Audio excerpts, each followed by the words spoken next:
السلام عليكم ورحمة الله.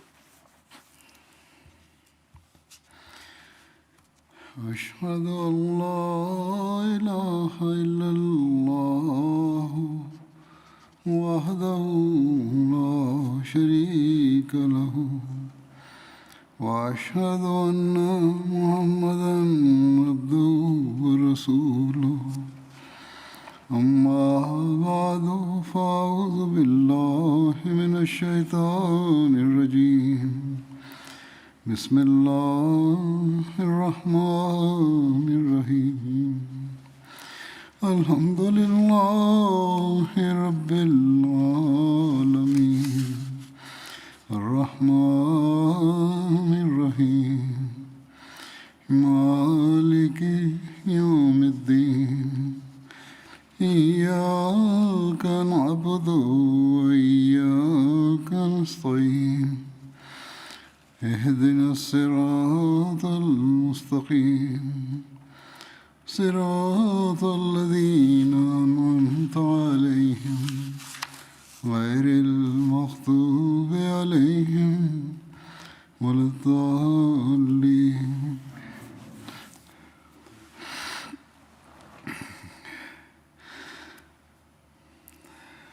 तारीख में L'histoire mentionne un rêve d'Abu Bakr concernant la conquête de la Mecque. Il est rapporté qu'Abu Bakr radhiyallahu anhu a raconté son rêve au saint prophète Mohammed b.s. lui. Il lui a dit: Ô messager d'Allah, sallallahu alayhi wa sallam, je vous ai vu dans un rêve et nous étions proches de la Mecque. Une chienne est venue vers nous en aboyant. Quand nous nous sommes approchés d'elle, elle s'est allongée sur le dos et du lait a commencé à couler d'elle. Sur ce, le saint prophète Mohammed lui a commenté: leur mal s'est éloigné et leur avantage s'est rapproché. Ils chercheront refuge près de toi à travers vos liens de parenté et vous en rencontrerez certains. Ceci est l'interprétation présentée par le saint prophète Mohammed lui. Il a déclaré: si vous trouvez Abu Sufyan, eh bien ne le tuez pas. Et les musulmans sont tombés sur Abu Sufyan et Hakim bin Hizam à Maruzahran.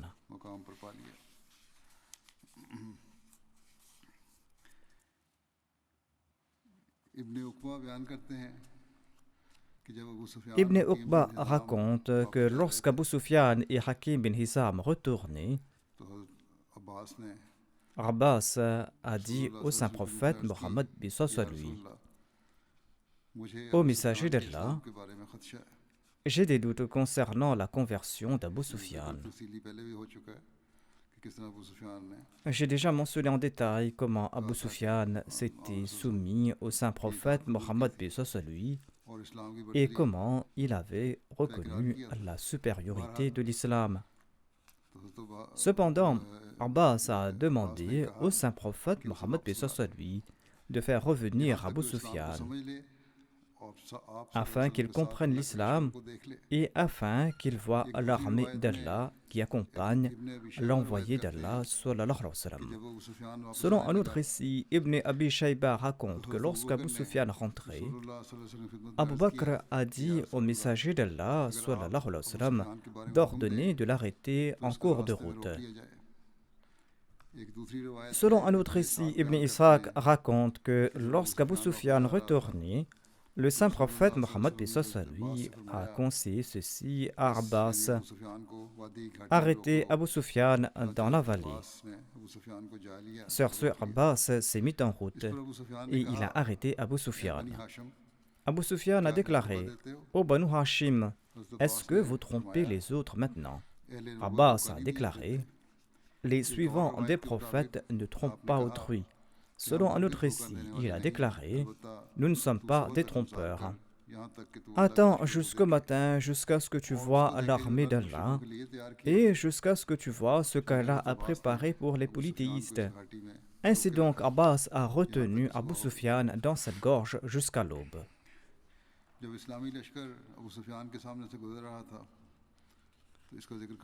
Selon l'ouvrage Subulul Huda wal Rashad, lorsque l'armée islamique passait devant Abu Sufyan, il a vu le contingent vêtu de vert du saint prophète Mohammed b. lui, contingent dans lequel il y avait des muhajirines et des ansar. Ils portaient des drapeaux et des bannières. Chaque tribu des Ansar portait un drapeau et une bannière, et ils étaient couverts de fer, c'est-à-dire ils portaient des armures et des équipements de guerre. Seuls leurs yeux étaient visibles. De temps à autre, la voix forte d'Omar se faisait entendre. Ils marchaient lentement afin que la première partie se confond dans la dernière partie, et on dit qu'il y avait 1 millier d'hommes en armure dans ce contingent. Le saint prophète, paix soit lui, a confié son drapeau à Sa'd bin Obada et il était devant l'armée. Quand Sa'd est arrivé tout près d'Abu Sufyan, il l'a appelé et il a déclaré « Aujourd'hui le sang va couler. Aujourd'hui ce qui était interdit sera rendu licite.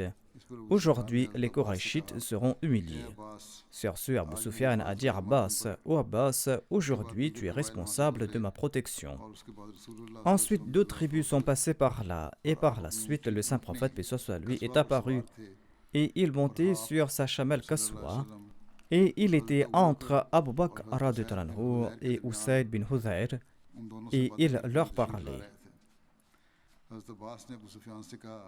Abbas a dit à Abu Sufyan, ceci est le messager d'Allah, sallallahu alayhi wa sallam. Abdullah bin Omar raconte que lorsque le saint prophète Mohammed lui est entré à la Mecque lors de la conquête de la ville, il a vu des femmes frappant les chevaux des musulmans avec leurs voiles et tentant de les repousser. L'envoyé d'Allah, paix soit lui, a regardé Abu Bakr avec un sourire et il a demandé « Ô Abu Bakr, qu'avait dit Hassan bin Thabit ?» Sur ce, Abu Bakr a cité les vers de Hassan bin Thabit.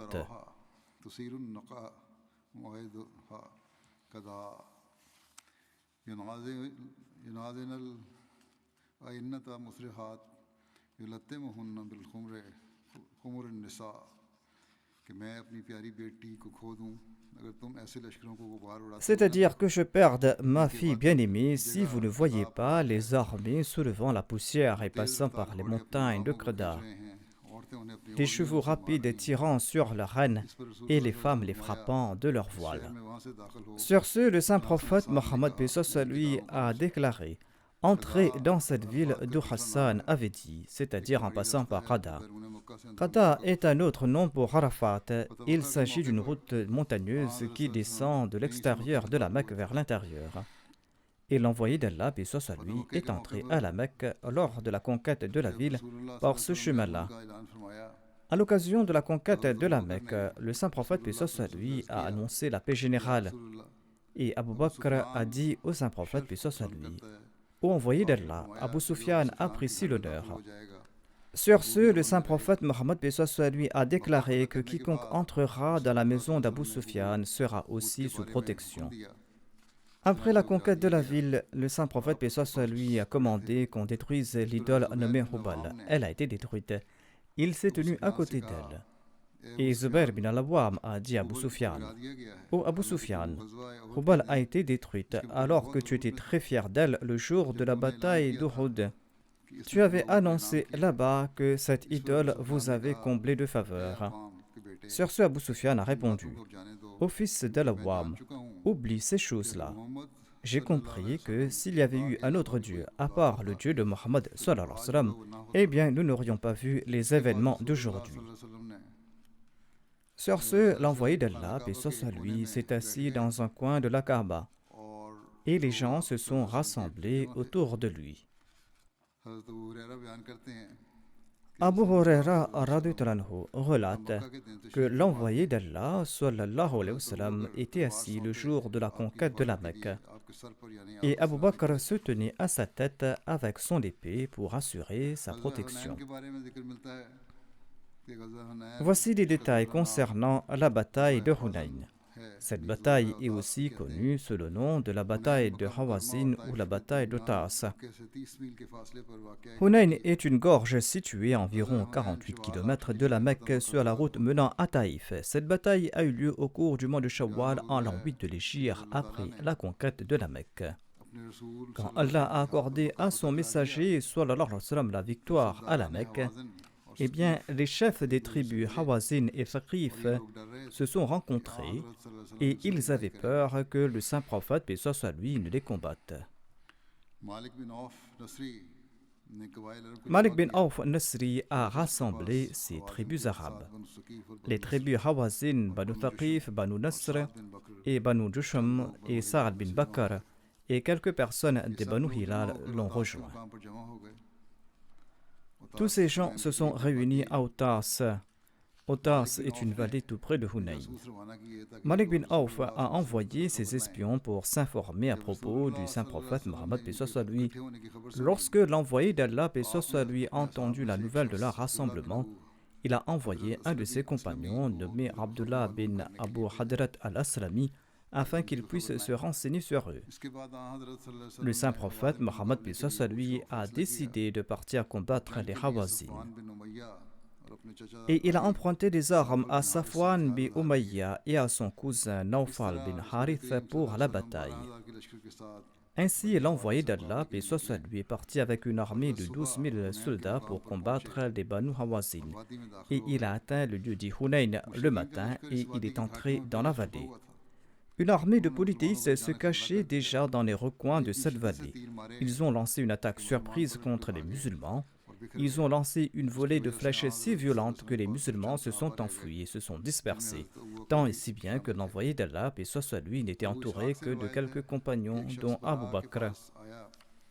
Abu Ishaq relate, un homme a dit à Bara, le jour de Hunayn, vous avez pris la fuite. Il a déclaré, je témoigne au sujet de l'envoyé d'Allah, sallallahu alayhi wa sallam, qu'il ne s'était pas enfui. Mais des gens empressés et sans armes se sont approchés de la tribu Hawazin, qui était composée d'archers. Et ils ont fait pleuvoir une volée de flèches qui ressemblait à une nuée de sauterelles. En conséquence, les musulmans ont abandonné leur poste. En pareille circonstance, Abu Bakr et Omar sont restés fidèles à l'envoyé d'Allah, paix soit sur lui. Et l'on trouve mention aussi de ces noms parmi les membres de la famille du saint prophète, paix soit sur lui. Il y avait à côté de lui Ali Abbas bin Abdul Muttalib, Abu Sufyan bin Harith, ainsi que son fils qui se nommait Fazal bin Abbas.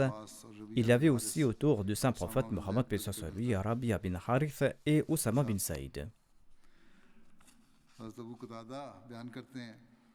Abu Qatada raconte ceci.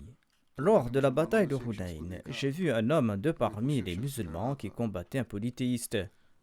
Un autre polythéiste l'a trompé et l'a secrètement attaqué par derrière. Voyant cela, je me suis précipité vers ce polythéiste qui voulait tromper ce musulman.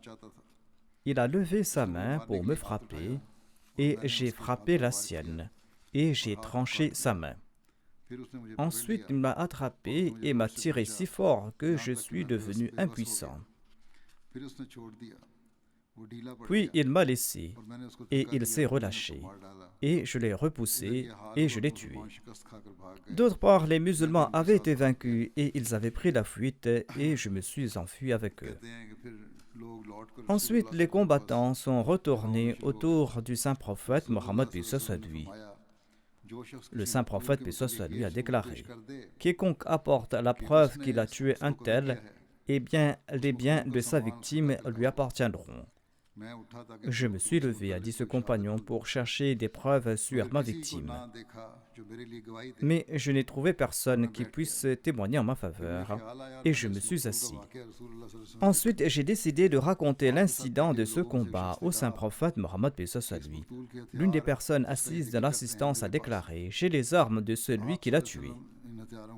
Mais au lieu de lui offrir ses armes, offrez-lui quelque chose en échange pour le satisfaire. C'est-à-dire, cette personne voulait garder les armes de la victime et qu'on offre quelque chose en compensation à Abu Qatada. Abu Bakr, qui était présent, a déclaré « Ceci est impossible. Il n'est pas possible pour l'envoyé d'Allah, paix soit sur lui, d'offrir des biens à l'âge des Korachites et de laisser les mains vides l'un des lions d'Allah qui s'est battu pour Allah et son messager. » Abu Qatada déclare « Le saint prophète Mohammed, paix soit sur lui, s'est levé et il m'a offert ses biens. J'en ai acheté une petite palmeraie et c'était la première propriété que j'ai acquise en islam. » Hazrat Muslim Maud relate. L'histoire démontre qu'à l'occasion de la bataille de Hunayn, les infidèles de la Mecque ont rejoint l'armée de l'islam en disant « Aujourd'hui, nous allons montrer notre bravoure. » Ensuite, ils ont pris la fuite sur le champ de bataille face à l'attaque des Banu Thaqif. À un moment, il n'y avait que 12 compagnons autour du saint prophète Mohammed, paix soit sur lui. L'armée islamique, au nombre de dizaines de milliers, avait pris la fuite. L'armée des infidèles, composée de 3000 archers, était à la droite et à la gauche de l'envoyé d'Allah, paix soit sur lui, et lui lançait des flèches. Mais même en ces instants, l'envoyé d'Allah, paix soit sur lui, n'a pas reculé, mais il souhaitait avancer. Abu Bakr, pris de panique, a saisi les rênes de sa monture et a déclaré au messager d'Allah que ma vie soit sacrifiée pour vous. Ce n'est pas le moment d'avancer. Laissez l'armée de l'islam se rassembler, ensuite nous allons avancer. Mais l'envoyé d'Allah, paix soit sur lui, a dit avec une grande passion « Laisse les rênes de ma monture » et il a foncé de l'avant en annonçant « Je suis le prophète promis, le prophète à qui Dieu a promis une protection éternelle. Je ne suis pas un menteur. Que vous soyez 3000 archers ou que vous soyez 30 000, je ne me soucie pas de vous. » Ô polythéistes, en voyant mon courage, ne me considérez pas comme Dieu.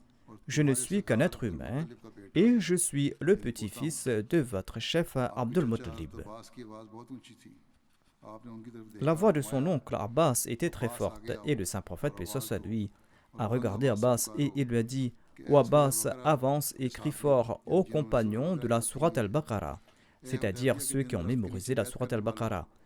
Ô vous qui avez prêté allégeance sous l'arbre le jour de Hudaybiyah, le messager de Dieu vous appelle. » L'un des compagnons a dit qu'en raison de la lâcheté des nouveaux musulmans de la Mecque, lorsque la partie avant de l'armée islamique a reculé, eh bien nos montures ont pris la fuite autant que nous tentions de les retenir, autant elles reculaient. Sur ce, la voix d'Abbas a commencé à résonner sur le champ de bataille. Il disait aux compagnons de la sourate al-Baqarah, « Ô vous qui avez juré allégeance sous l'arbre le jour de Hudaybiyah, le prophète d'Allah vous appelle. » Lorsque sa voix a atteint mon oreille, j'ai ressenti que je n'étais pas vivant, mais que j'étais mort. Et la trompette d'Israfel résonne dans l'air.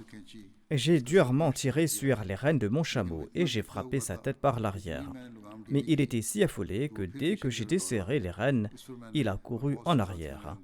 Moi et nombre de mes compagnons ont tiré nos épées. Beaucoup d'entre nous ont sauté des chameaux et beaucoup d'entre nous ont tranché le cou de nos chameaux. Et nous avons commencé à courir vers le saint prophète, paix soit sur lui. En quelques instants, l'armée de 10 000 compagnons qui détalait vers la Mecque s'est réunie autour du messager d'Allah, paix soit sur lui. Et en peu de temps, cette armée a escaladé les collines et a détruit l'ennemi, et cette dangereuse défaite s'est transformée en grande victoire. Voici les détails concernant la bataille de Taïf.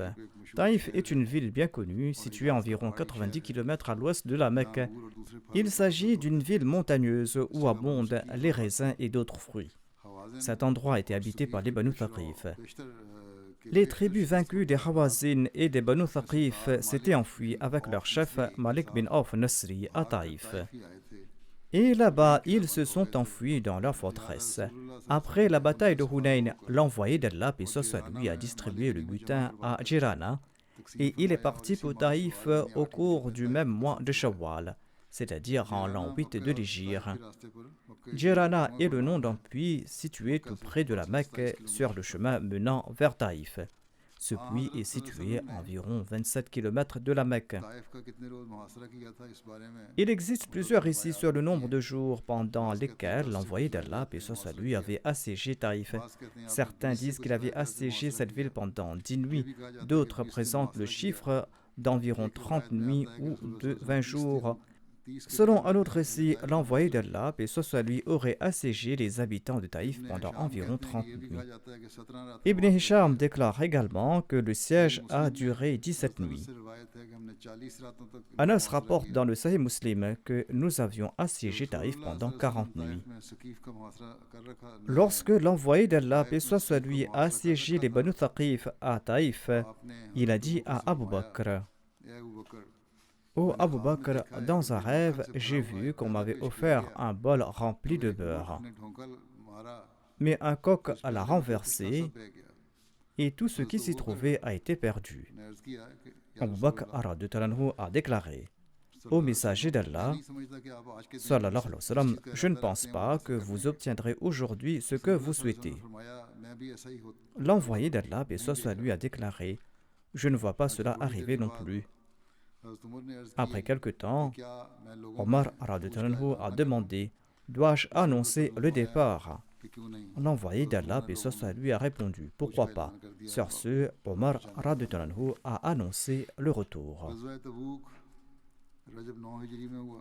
La bataille de Tabouk a eu lieu au cours du mois de Rajab en l'an 9 de l'Hégire. Tabouk est situé sur la route menant de Médine à la Syrie, une route qui est empruntée généralement par les caravanes commerciales. Tabouk est une ville située entre la vallée d'Al-Qura et la Syrie. On la nomme aussi la ville des Ashabulaïka, la ville vers laquelle le prophète Shuaib a été envoyé. Abu Bakr as-Siddiq avait accompagné le saint prophète Mohammed paix soit sur lui lors de la bataille de Tabouk. L'envoyé d'Allah paix soit sur lui avait confié un grand drapeau lors de la bataille de Tabouk. À l'occasion de la bataille de Tabouk, Abu Bakr avait offert au saint prophète Mohammed paix soit sur lui tous les biens qu'il possédait, des biens qui valaient en tout environ 4000 dirhams. Quand l'envoyé d'Allah paix soit sur lui a ordonné à ses compagnons de se préparer pour la bataille de Tabouk, eh bien, il a envoyé un message à la Mecque et à d'autres tribus arabes pour qu'ils l'accompagnent. L'envoyé d'Allah, sallallahu alayhi wa sallam, a exhorté les riches à dépenser dans le chemin de Dieu et à fournir des montures.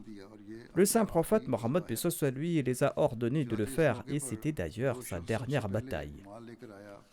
La première personne à apporter ses biens à cette occasion était Abu Bakr as-Siddiq radhiyallahu anhu.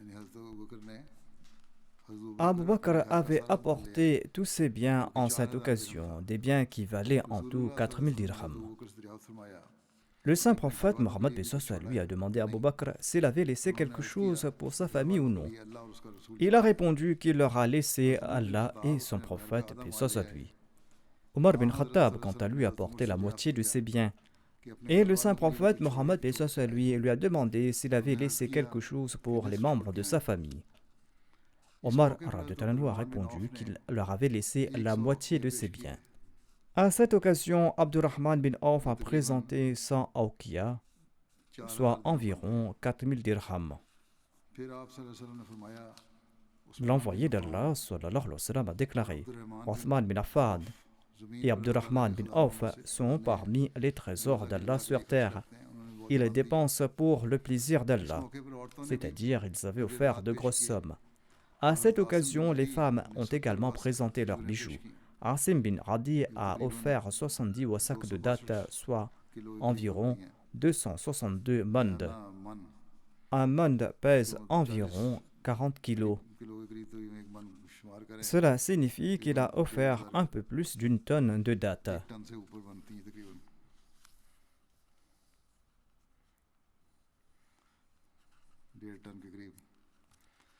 Il a offert environ une tonne et demie. Zayd bin Aslam raconte de son père: J'ai entendu Omar bin Khattab déclarer: Un jour, le prophète d'Allah, paix soit sur lui, nous a demandé de faire de l'aumône. J'avais des biens à l'époque et je me suis dit: aujourd'hui est le jour pour dépasser Abu Bakr as-Siddiq. Si jamais un jour je pourrais dépasser Abu Bakr as-Siddiq, eh bien aujourd'hui est le jour. Il a déclaré: j'ai apporté la moitié de mes biens. L'envoyé d'Allah m'a demandé: qu'est-ce que tu as laissé pour ta famille? J'ai répondu: j'ai laissé autant que j'avais apporté. Abu Bakr, quant à lui, avait apporté tout ce qu'il possédait. J'ai apporté la moitié de mes biens, et Abu Bakr as-Siddiq, quant à lui, a apporté toute sa fortune. Le saint prophète Mohammed lui a demandé ce qu'il avait laissé pour les membres de sa famille. Abu Bakr as-Siddiq a déclaré: je leur ai laissé Allah et son messager sallallahu alayhi wa sallam. Omar s'est dit: par Allah, jamais je ne pourrai le dépasser dans quelque domaine que ce soit. Le Messie premier l'Islam déclare: il fut un temps où les gens sacrifiaient leur vie comme des moutons et des chèvres pour la religion de Dieu. On trouve mention des fortunes des uns et des autres. Abu Bakr as-Siddiq a sacrifié toute sa fortune plus d'une fois. Il n'a même pas laissé une aiguille à la maison. Plus d'une fois, Omar selon ses dispositions, Uthman selon les siennes, et selon leur statut, ils en ont fait de même. Et tous les compagnons étaient prêts à sacrifier leur vie et leurs biens pour cette religion de Dieu, selon leur capacité.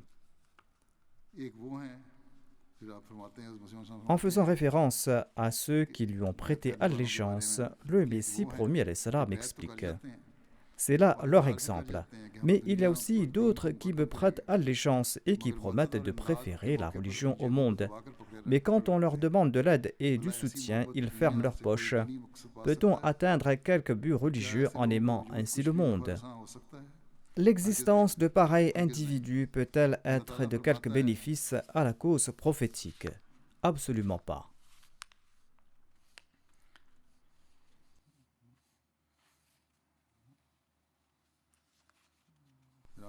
Le Messie premier l'Islam déclare: Allah déclare: Lan tanalul birra hatta tunfiqu mimma tuhibbun.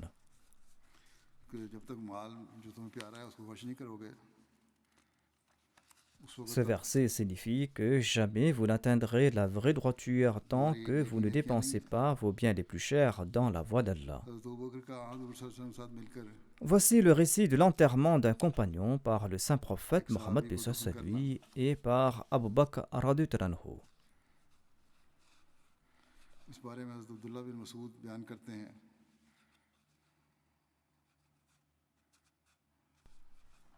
Abdullah bin Mas'ud relate ceci: j'étais avec le messager d'Allah sallallahu alayhi wa sallam lors de la bataille de Tabouk.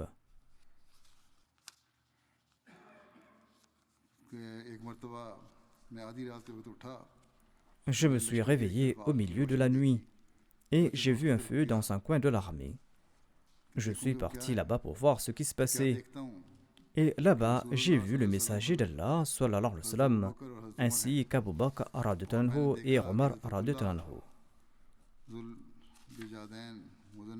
Abdullah Dhul Bijadain Muzni était décédé et ils avaient creusé sa tombe. Et le messager d'Allah, paix soit sur lui, était à l'intérieur de la tombe, tandis qu'Abu Bakr radhiyallahu anhu et Omar radhiyallahu anhu descendaient son cadavre vers lui. Le saint prophète, paix soit sur lui, disait: rapprochez votre frère de moi. Tous deux ont descendu la dépouille d'Abdullah Dhul Bijadain vers le saint prophète Mohammed, paix soit sur lui. Et quand il a placé sa dépouille dans la tombe, le saint prophète Mohammed, paix soit sur lui, a prié en ces termes: ô Allah, j'ai passé la nuit dans l'état où j'étais satisfait de lui. Eh bien, toi aussi, sois satisfait de lui. Abdullah bin Mas'ud raconte: en ces instants, j'avais souhaité que ce soit moi qui sois dans la tombe. Abdullah Dhul Bijadain appartenait à la tribu des Banu Muzayna. On dit que lorsqu'il était encore jeune, son père est décédé et qu'il n'a pas reçu d'héritage. Son oncle était riche et son oncle l'a soutenu jusqu'à ce qu'il devienne riche. Par la suite, il s'est converti à l'islam après la conquête de la Mecque. Sur ce, son oncle a tout pris de lui et il lui a même enlevé son pagne. Ensuite, la mère d'Abdullah est venue et il a divisé son tchador en deux parties. Et Abdullah a utilisé une partie comme pagne pour se couvrir le bas du corps et l'autre partie pour se couvrir le haut du corps. Ensuite, il s'est rendu à Médine et il s'est couché dans la mosquée. Il a accompli la prière du matin avec le saint prophète Mohammed paix soit sur lui. Lorsque le saint prophète paix soit sur lui terminait sa prière le matin, il regardait les gens attentivement, les gens qui étaient autour de lui, pour voir s'il n'y avait pas un nouveau venu. Et quand il a vu Abdullah, il croyait qu'il s'agissait d'un étranger. Et il a demandé à Abdullah qui il était. Et Abdullah a décliné sa lignée. Selon un récit, Abdullah aurait déclaré « Je m'appelle Abdul Uzza ». Sur ce, le saint prophète Mohammed paix soit lui, que tu te nommes Abdullah Dhul Bijadain, c'est-à-dire celui qui porte les deux châles. Ensuite, il lui a dit « Reste auprès de moi ». Et il faisait partie des invités du saint prophète Mohammed paix soit lui, et il lui a enseigné le Saint-Coran, tant et si bien qu'il a mémorisé une grande partie du Saint-Coran. Il était quelqu'un qui avait une voix forte. Voici les récits sur l'émirat d'Abu Bakr as-Siddiq à l'occasion du Hajj. En effet, le saint prophète Mohammed paix soit lui avait envoyé Abu Bakr as-Siddiq à la Mecque en l'an 9 de l'Hégire en faisant de lui l'émir du Hajj. Lorsque le saint prophète Mohammed paix soit lui retournait de Tabouk, il avait l'intention d'accomplir le Hajj. Mais on l'a informé que les polythéistes aussi seront présents et ils vont accomplir le Hajj avec les autres. Les polythéistes seront également présents et ils vont réciter les paroles ayant trait au polythéisme et ils feront le tour de la Kaaba tout nus. En entendant cela, le saint prophète Mohammed paix soit lui a abandonné son intention d'accomplir le Hajj cette année-là et il a envoyé Abu Bakr as-Siddiq comme l'émir du Hajj. Celui-ci a quitté Médine avec 300 compagnons et le saint prophète paix soit lui a envoyé avec eux 20 animaux sacrificiels autour du cou desquels il avait lui-même placé des symboles de sacrifice et qu'il avait marqués. Et Abu Bakr as-Siddiq avait emmené avec lui 5 animaux sacrificiels. Selon les récits, Ali avait annoncé les tout premiers versets de la sourate Al-Bara ou la sourate At-Tawbah lors du pèlerinage. Abu Ja'far Muhammad bin Ali relate ceci. Lorsque la sourate Bara ou la sourate At-Tawbah a été révélée au saint prophète Mohammed paix soit lui, il avait déjà envoyé Abu Bakr as-Siddiq en le nommant émir du Hajj. On lui a suggéré d'envoyer cette sourate à Abu Bakr afin qu'il en fasse l'annonce lors du pèlerinage. Le saint prophète paix soit lui a déclaré « Seul un membre de ma famille pourra accomplir ce devoir ». Ainsi donc, il a fait venir Ali et il lui a dit « Pars avec les premiers versets de la sourate At-Tawbah et présente ces versets le jour de Mina, quand les gens seront réunis pour les sacrifices. Et annonce qu'aucun mécréant n'entrera au paradis et qu'aucun polythéiste n'aura le droit d'accomplir le pèlerinage après ce jour. Et personne n'aura le droit d'accomplir la tawaf tout nu. Et que l'envoyé d'Allah va respecter jusqu'à son terme tout pacte conclu avec autrui. Ali bin Abi Talib est parti sur la Jabal Adwa du saint prophète Mohammed paix soit sur lui. Et il a rencontré Abu Bakr en cours de route dans la région d'Arj ou dans la vallée de Zajnan. Arj est une gorge où les caravanes campent sur la route entre la Mecque et Médine. Zajnan est un endroit à la périphérie de la Mecque sur le chemin de Médine. Ce lieu est situé à environ 40 km de la Mecque. Lorsque Abu Bakr a vu Ali en cours de route, il lui a demandé si le saint prophète paix soit lui l'avait nommé émir ou s'il sera son subordonné. Au comble de son humilité, Abu Bakr a immédiatement demandé si le saint prophète paix soit lui l'avait envoyé comme émir ou si Ali sera son subordonné et qu'il va l'accompagner dans la caravane. Ali a répondu « Je serai votre subalterne » et tous deux sont partis. Abu Bakr a géré le pèlerinage et les Arabes ont campé cette année-là, au même endroit où ils campaient à l'époque de l'ignorance. Le jour du sacrifice, Ali s'est mis debout et il a présenté l'annonce du saint prophète Mohammed paix soit lui. Il a déclaré: Aux gens, aucun mécréant n'entrera au paradis. Aucun polythéiste n'aura le droit d'accomplir le pèlerinage après ce jour. Et personne n'aura le droit d'accomplir la tawaf de la Kaaba tout nu. Et que l'envoyé d'Allah va respecter jusqu'à son terme tout pacte conclu avec autrui. Et les gens auront un délai de 4 mois pour retourner dans leur région ou dans leur lieu de sécurité. Ensuite, il n'y aura aucun pacte avec les polythéistes et il n'y aura aucune responsabilité incombant aux musulmans, hormis les pactes conclus avec le saint prophète paix soit sur lui, et ce jusqu'à leur terme. Autrement dit, hormis les pactes qui sont toujours valables. Hormis ces pactes-là, il n'y aura pas de nouveaux pactes. Tout pacte conclu avec le saint prophète paix soit sur lui sera respecté jusqu'à son terme. Et après cette année-là, aucun polythéiste n'a accompli le Hajj, aucun d'entre eux n'a accompli le Hajj tout nu. Ali raconte: Abu Bakr est venu à l'endroit dit Arfa et il s'est adressé au peuple. Lorsqu'il a terminé, il s'est tourné vers moi et il m'a dit: Ô Ali, lève-toi et transmets le message du messager d'Allah sallallahu alayhi wa sallam. Ali déclare: Je me suis levé et je leur ai récité les 40 versets de la sourate Bara.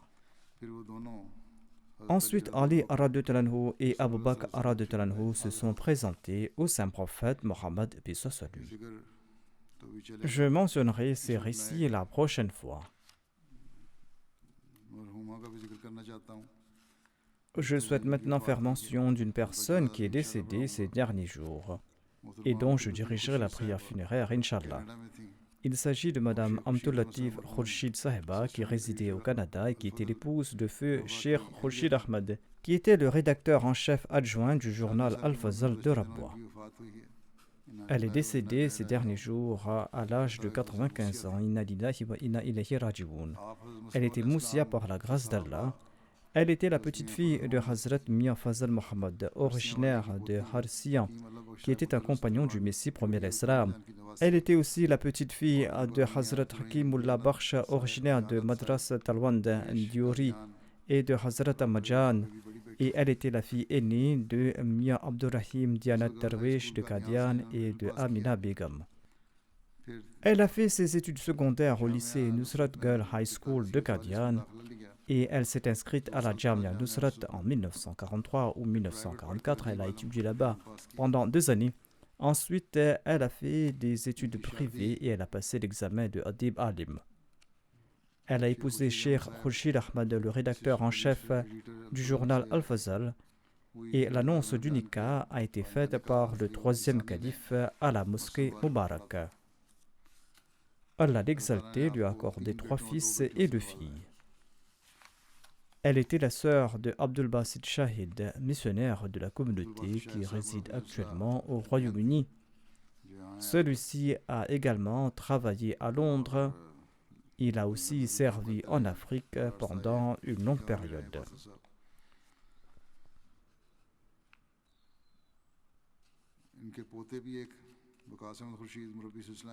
L'un de ses petits-fils, Waqas Ahmad Khurshid, est également missionnaire. Il est aux États-Unis. Il s'agit d'une famille de personnes savantes. Sa sœur Amtul Bari Nasser est également en train de servir la communauté.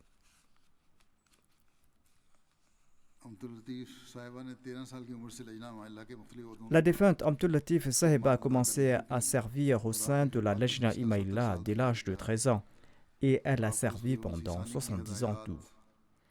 Elle a pu servir sous les directives du 3e calife et sous la supervision de Hazrat Ummul Mu'minin Hazrat Sayyida Nusrat Jahan Begum Sahiba et sous l'égide d'autres personnalités. Elle a aussi servi à Qadian et après la partition du sous-continent indien, à la demande du 3e calife et de feu Chotiappa, elle a servi en tant que responsable des femmes immigrées. Elle a servi au sein de la Lajna Imaïla sous différentes capacités et elle a également servi pendant une longue période en tant que secrétaire à la publication. De 1979 en 1986, elle a servi en tant que directrice du journal Misbah. Elle résidait depuis 1986 au Canada où elle était conseillère de Lajna Imaïla à titre honorifique. Elle a joué un rôle important dans la compilation de la publication des 4 premiers volumes de l'histoire de la Lajna Imaïla, les 4 premiers volumes qui portent les titres d'Al-Masabi et d'Al-Azhar. Elle a travaillé pendant 44 ans avec Chotiappa. Le tout premier ijtima de la Nasratul Ahmadiyya a eu lieu sous sa direction et sous sa supervision. Lorsque Abdul Latif Saheba était secrétaire Nasirat, elle a compilé, en compagnie de son mari, l'ouvrage Rahi Iman et divers récits historiques de la communauté. Laik Ahmad Bashir, son fils, déclare « Notre défunte mère nous avait enseigné cette leçon importante à tous ses enfants, notamment que si quelqu'un critiquait la Jamaat ou le califat, il ne faut surtout pas l'écouter. Et si jamais l'on entend pareil propos, il ne faut surtout pas le répéter. Et il faut comprendre que Dieu a accordé un soutien spécial à la communauté et le califat. » Elle a déclaré qu'après toute épreuve et tous désordres, les signes de Dieu se manifestent toujours en faveur de la communauté.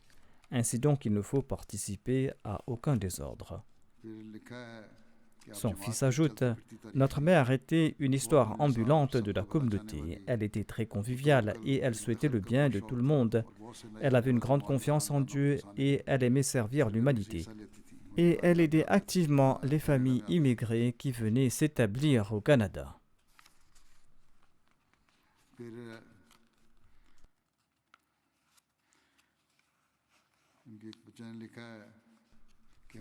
Un autre de ses enfants écrit « Notre mère avait un amour profond pour le califat.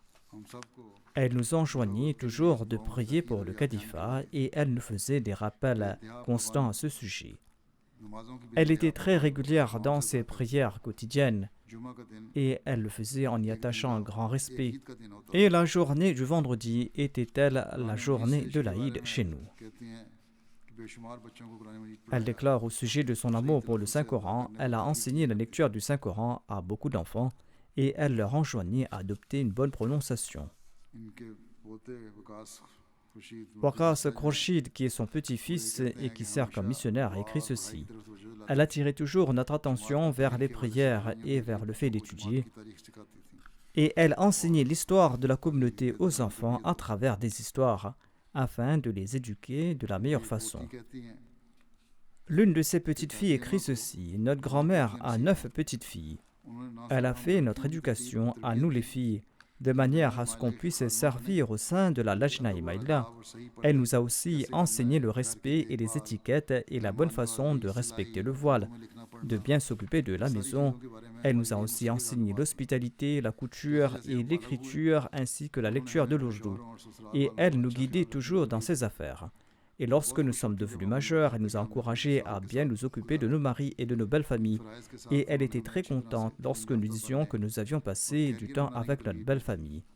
Elle nous encourageait à étudier et à avoir une carrière.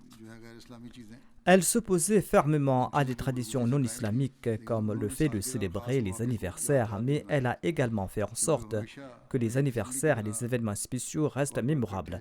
Elle nous enjoignait à nous réunir en famille et à chanter ensemble le poème Hamdu Thana et à prier ensemble.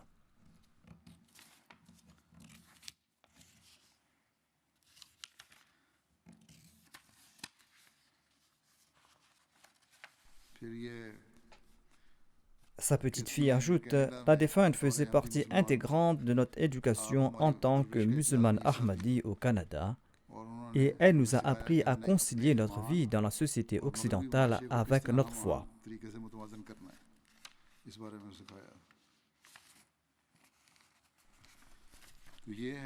Ceci est le rôle des mères et des aînés.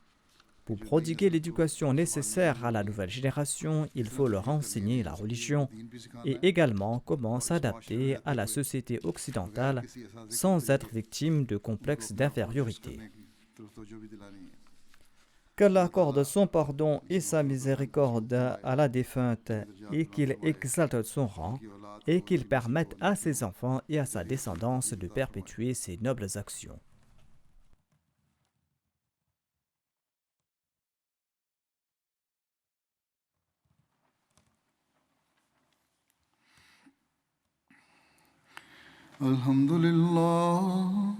الحمد لله نحمده ونستعينه ونستغفره ونؤمن به ونتوكل عليه ونعوذ بالله من شرور أنفسنا ومن سيئات أعمالنا من يهده الله فلا مضل له ومن يضلله فلا هادي له ونشهد أن لا إله إلا الله ونشهد أن محمدا عبده ورسوله عباد الله رحمكم الله إن الله يأمر بالعدل والإحسان وإيتاء ذي القربى وينهى